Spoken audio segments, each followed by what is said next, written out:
বর্তমান সরকার হিসাবে আমরা এই প্রথমবারের মতো এই জুলাই গণঅভ্যুত্থানের উদযাপনের সুযোগ পেয়েছি, ঠিক কিনা?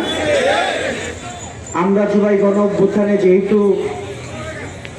এই অনুষ্ঠানের আমরা করতে সুযোগ পেয়েছি, আমি মনে করি এটা আমাদের সৌভাগ্য যে জুলাই গণঅভ্যুত্থানের পর জনগণের স্বীকৃতির মাধ্যমে আমরা জনগণের ভোটে নির্বাচিত হয়ে আজকে সরকার গঠন করতে পেরেছি।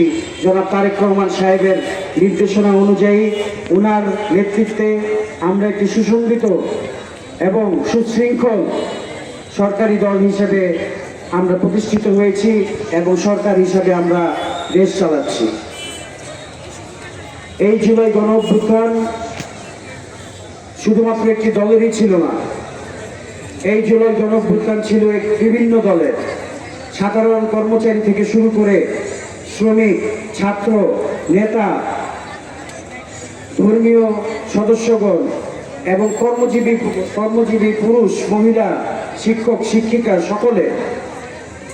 তো তখন যখন আমরা এই গণঅভ্যুত্থানের মাধ্যমে যে স্বাধীনতা ছিনিয়ে আনতে পেরেছি, প্রথম স্বাধীনতাকে আমরা এতটা সম্মান করতে পারলে আজকে কেন আমাদের ভিতরে বৈষম্য থাকবে? আমাদের ভিতরে কোনো ধরনের বৈষম্য থাকার তো কোনো কারণ দেখি না। আজকে এখানে উপস্থিত হওয়ার কথা ছিল আমাদের সকলে। আমি মনে করি আমাদের উপস্থিতি বৈরী হওয়ার কারণে এইখানে ঠিক মতো হয়নি। আমি মনে করি আমাদের এই গণঅভ্যুত্থানের যারা প্রাপ্য, আমরা সকলেই প্রাপ্য।